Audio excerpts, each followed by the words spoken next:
किनका बिना सुना भाई ले अयोध्या किनका बिना सुना चाओ पाई किनका बिना सुना भाई ले अयोध्या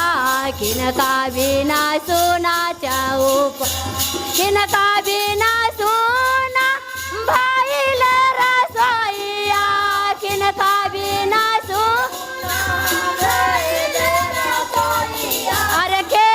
मोरा भोजन बनाई है जंगलावा के तीरा बेना चला ना राम लखना दोनों भैया जंगल तीरा बेना चला ना राम लखना दोनों भाई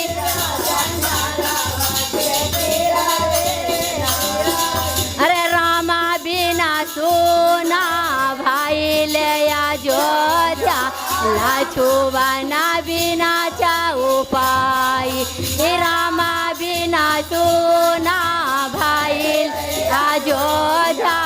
लछुबना अरे सिया बिना सोना भाई ले रसोईया सिया बिना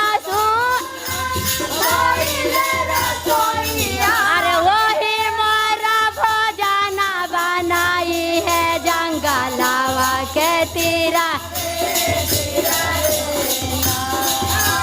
चला ना राम लखना दोनों भैया जंगलावा के तीरा